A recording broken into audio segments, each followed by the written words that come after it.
Could the White House be softening its hard line on the Paris climate deal? The question comes as the White House is denying a report that President Trump is reversing his position to get out.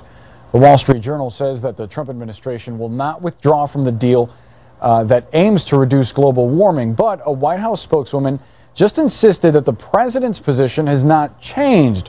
Remember, it was just June when the president announced the U.S. exit, making it the only major industrial nation to do so. Watch. As someone who cares deeply about the environment, which I do, I cannot in good conscience support a deal that punishes the United States, which is what it does. Let's turn to CNN White House correspondent Athena Jones and CNN Global Affairs correspondent Elise Labott. Athena, let's start with you. What are White House officials saying about this reporting? Hi, Boris. Well, as you mentioned, the White House is pushing back against this Wall Street Journal report. Here is what we learned from Deputy Press Secretary Lindsay Walters. She said there has been no change in the United States position on the Paris Agreement. As the president has made abundantly clear, the United States is withdrawing unless we can re-enter on terms that are more favorable to our country. And that very much echoes what we heard from the president in that Rose Garden address in June, where he said, we will start to negotiate and we will see if we can make a deal that's fair.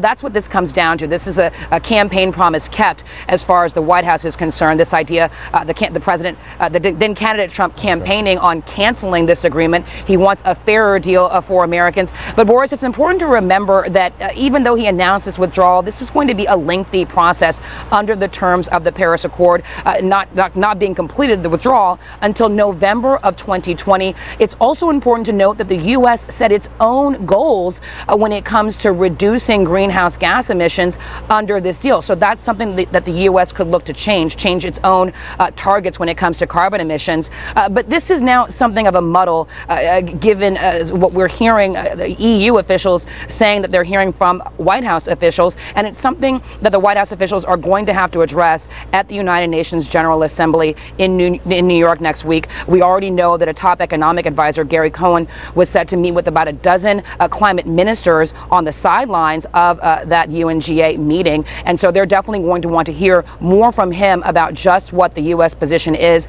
And one more thing, Boris, this also speaks to the larger question of how the president is going to promote his America First agenda at this meeting of the United Nations, which is, of course, a global body that is geared towards addressing global issues like climate change. Boris. Elise, to you, it seems like this might be some confusion brought about by semantics, right? The Wall Street Journal is citing this reporting, citing rather statements from a European Union official. Where do you see the confusion here? How exactly did this happen?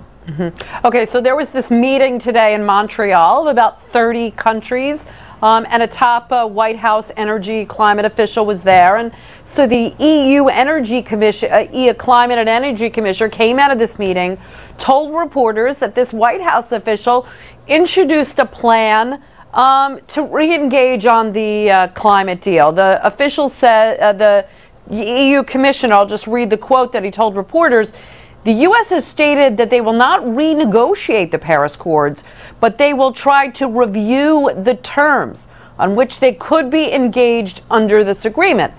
Now, it's kind of vague, and look, Boris, let's not, overdo it here. It certainly doesn't look as if, the White House and President Trump said, I'm going to withdraw the deal, and now he's like, hey, I looked at it, and now I love it. Clearly, the U.S. has problems with this agreement, but, I mean, I have to say, it does seem like a very nuanced and, softening of the U.S. kind of firm position that it was going to pull out of the deal. And instead of renegotiating a new deal or renegotiating, it says it's going to review the terms.